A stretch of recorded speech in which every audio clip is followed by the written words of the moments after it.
La literatura de Pilar es visceral, habla del instinto y de la naturaleza salvaje que nos domina. Su combustible, él mismo confiesa que es el miedo. Piedad Bonet, poeta, novelista y dramaturga. Vázquez escribe como un detective del pasado. El dato curioso con Juan Gabriel es el nivel casi obsesivo de sus investigaciones, que su literatura no nació de una torre de marfil, sino del periodismo de alto riesgo y la militancia política. Esa experiencia, que le costó amenazas y un exilio de varios años, fue la que forjó su capacidad única de mezclar la reportería pura con la ficción alucinante y humana.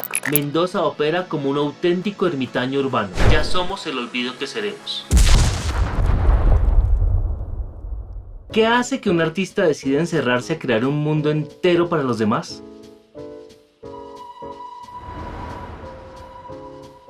Bienvenidos a un nuevo episodio de Ser o No Ser, He Ahí la Literatura, el podcast de Abaco Libros y Café.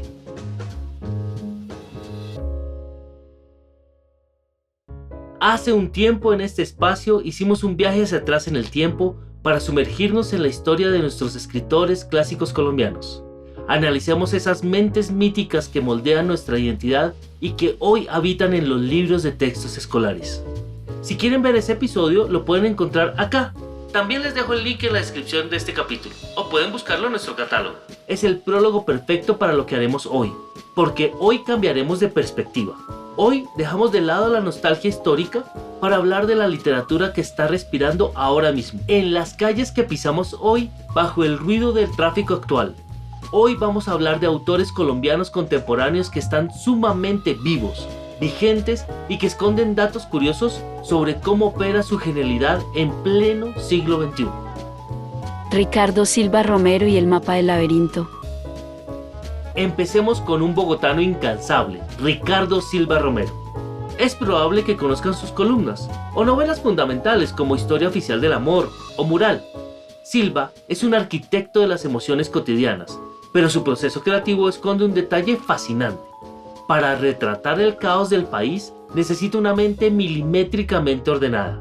Ricardo no improvisa. Antes de escribir la primera frase de la novela, diseña unos esquemas gigantescos, casi matemáticos, donde dibuja la estructura completa del libro. Sabe exactamente qué va a pasar en el desenlace antes de haber terminado el primer capítulo. Su combustible, él mismo confiesa que es el miedo. Escribir con ese orden milimétrico es su forma de ganarle la partida a la zozobra. Por cierto, si quieren conocer más a fondo su calidez y su forma de ver el oficio, les dejo un datazo. Aquí mismo, en este canal, donde se encuentra Ser o No Ser, He Ahí la Literatura, también transmitimos otro podcast, Ser o No Ser, He Ahí el Podcast. Allí tenemos 2 episodios completos charlando mano a mano con Ricardo. Los pueden encontrar acá y acá. También pueden encontrar el link en la descripción del capítulo. Al terminar este episodio, vayan a verlo porque vale muchísimo la pena. Pilar Quintana y el aislamiento creador. Demos un salto hacia el Pacífico con una de las escritoras más potentes del panorama actual, Pilar Quintana, ganadora del premio Alfaguara por Los Abismos y autora de esa obra maestra brutal llamada La Perra. La literatura de Pilar es visceral, habla del instinto y de la naturaleza salvaje que nos domina. Y su dato curioso explica perfectamente de dónde sale esa fuerza. Pilar no siempre escribió desde la comodidad de un escritorio urbano. Durante una etapa crucial en su vida, decidió romper con todo y se fue a vivir a Huanchaco, en una zona totalmente aislada del Pacífico colombiano. Vivió en una cabaña sin electricidad ni agua corriente, en medio de la selva y frente al mar indómito. Fue allí, en el aislamiento, donde su escritura maduró y adquirió esa textura directa y cruda que hoy nos vuela la cabeza. Piedad Bonet y la valentía de la luz en la grieta. Nuestra tercera invitada a este viaje es una de las voces más respetadas, queridas y valientes de nuestras letras. Piedad Bonet, poeta, novelista y dramaturga. Piedad tiene la capacidad única de nombrar el dolor más profundo con una belleza sana, como lo hizo en su desgarrador e impresionante libro Lo que no tiene nombre. Lo curioso de la mente creativa de Piedad es su tremenda dualidad. Durante décadas combinó la escritura creativa con la docencia universitaria rigurosa. Mientras enseñaba teoría y academia a generaciones de estudiantes, En sus ratos libres desarmaba su propia mente para escribir poesía de la forma más libre posible. Y ojo al dato, porque con Piedad también tuvimos el honor de sentarnos a conversar en nuestra serie Ser o no ser, he ahí el podcast. Si quieren completar este viaje y ver la profunda humanidad de esta autora reflejada en una entrevista de video, lo pueden encontrar acá o en la descripción del episodio. Juan Gabriel Vázquez y el detective del pasado. Y si de desenterrar secretos se trata, tenemos que viajar por los laberintos de la memoria con Juan Gabriel Vázquez, internacionalmente aclamado por novelas como El ruido de las cosas al caer o Volver la vista atrás. Vázquez escribe como un detective del pasado. El dato curioso con Juan Gabriel es el nivel casi obsesivo de sus investigaciones. No se siente a escribir ficción desde la pura imaginación, se comporta como un historiador riguroso. Pasa meses, a veces años, metido en archivos públicos, revisando periódicos viejos, cartas olvidadas y entrevistando a testigos reales de los eventos que quiere narrar. Ha llegado a mudarse de ciudad solo para respirar la misma atmósfera de los lugares donde ocurrieron los hechos históricos que decide ficcionar. Laura Restrepo y la literatura en el frente de batalla.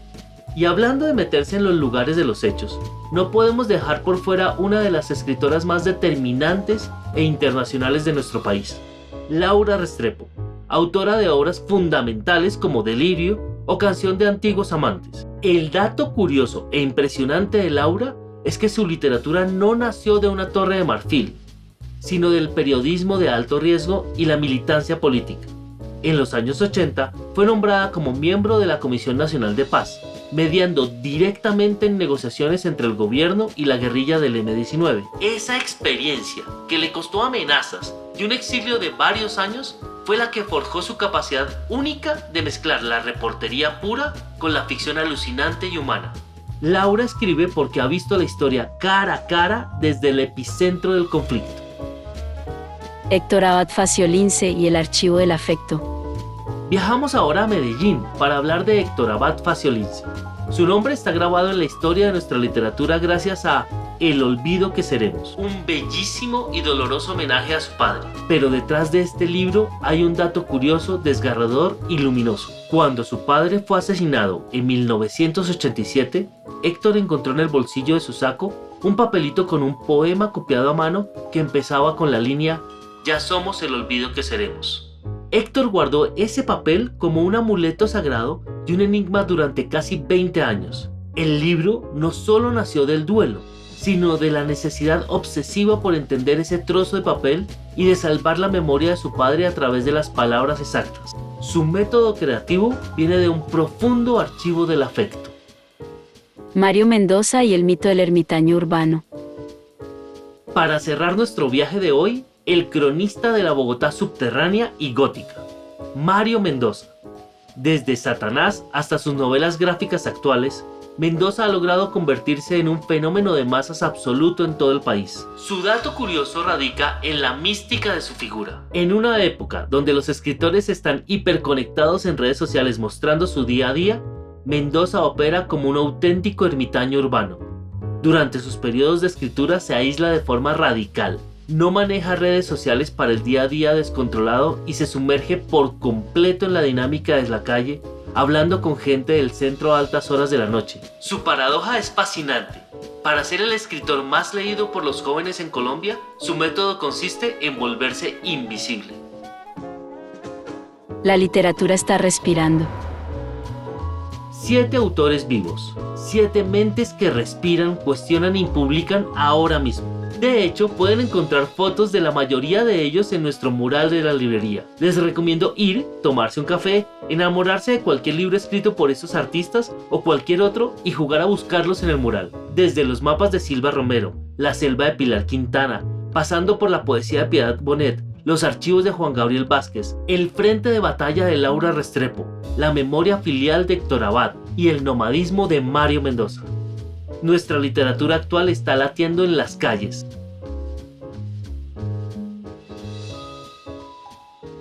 Si les da curiosidad ver cómo estas obsesiones conectan con el pasado, busquen en nuestro catálogo aquel episodio sobre escritores clásicos colombianos. Y si les gustó ese, vean el de Raúl Gómez Hattin, que está muy bueno. Recuerden que la experiencia de este canal está conectada. No dejen de ver las entrevistas completas de Ricardo Silva y Piedad Bonet en nuestra serie Ser o no ser EAI el podcast. No olviden suscribirse, activar la campanita y dejarnos sus comentarios. Eso nos ayuda muchísimo para seguir trabajando. Si quieren ayudarnos un poquito más, busquen el botón unirme y por una pequeña suma mensual recibirán ñapas adicionales.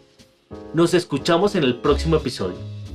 Ser o no ser EAI la literatura es un podcast de Ser o no ser EAI el podcast para Abaco Libros y Café, producido por GDL Sound Design.